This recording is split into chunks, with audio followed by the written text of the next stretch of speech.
Hi, welcome everybody. My name is Filiberto Arrieta, and today I'm gonna present the bankruptcy in the Philadelphia Inquirer. Okay. So here's the situation. We have a list of the facts about the company between the years of 1771 to 2010. Okay, so between this time, the company changed owner 8 different times. This has affected the company in a lot of ways. Most of it they were good, but sometimes they were doing bad. Okay, so the first owner who owned the company was on 1889, and it was James Albertson. Then changed to the hands of 1925 to James Jr. Okay, on 1930 it was Curtis Martin.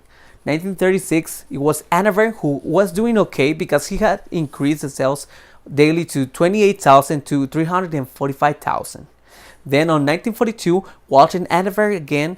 1957 John Knight. 1986 Tony Ryder, and 2006 Brian Turney. Okay, so we continue with the with the facts.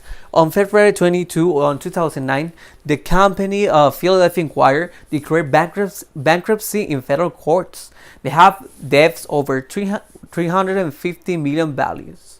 Okay, so the company tried to maintain the company in most of it. They tried to buy the company again, but they couldn't have the funds enough, so they lose the company. Okay, so back to the years. On 1958, they had a banker strike. Then on 1968, they hired a new executive. His name was Eugene. And by the middle of the 1980, Robert Eugene produced an annual profit of 100 millions. I continue. On 1930, Hanover eliminated the explicit political perspective. So this means that Hanover provide he eliminated the explicit political perspective, so most of the government they couldn't have their opinion on the news. Okay, so then Robert Jr. was hired from the New York Times on 1972. On 1975 to 1990, the Inquirer staff received 17 Pulitzer Prizes. On 1986, Tony Ryder took over the head of the newspaper on what had become the Knight Ridder in 1974. Okay, so this brings us to the values. Like I told you before, it's kind of hard to know the values because at the beginning, the company they were doing okay because they were choosing to focus on the journalism and to focus on the protection of the customer's interests. So basically, they were writing for the consumers and not for their bosses. But this changed over the years. So the desire to grow in profit, they start cutting all the benefits for employees. So they start losing monies. They start losing the customers because the selfish interest again to please their bosses. They were writing the story for their bosses and not to the consumers. Okay, so this brings us to the appeal to ethical principle. Aristotle means moral virtue is a middle state determined by practical wisdom.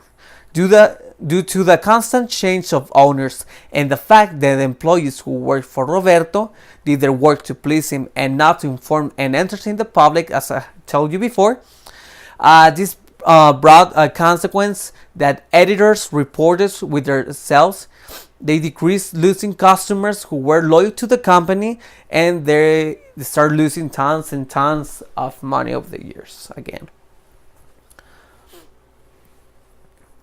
So this brings us to the choosing loyalties. Like I said you before, they were doing okay at the beginning because they were focused in journalism and to please the public, the consumers. Okay, so if we can start again, they should choose the employees and the Philadelphia Inquirer of the consumers. Then we have the Dutchman. Okay, so basically the Philadelphia should have to continue making reports to inform and entertain the public, and not the stories to please their bosses, because as a result the sales decreased and the company had to cut the budget of many of the employees. As a consequence, they didn't have enough personnel to cover the growth of the city, losing a lot of subscribers due to the lack of the money of over the years.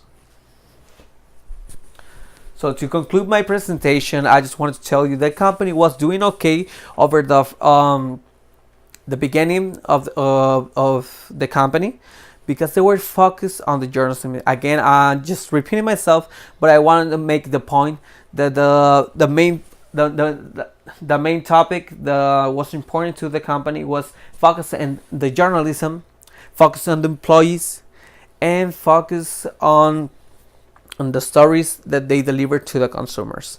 Thank you again. My name is Filiberto Arrieta, and with this I conclude my presentation. See you next time.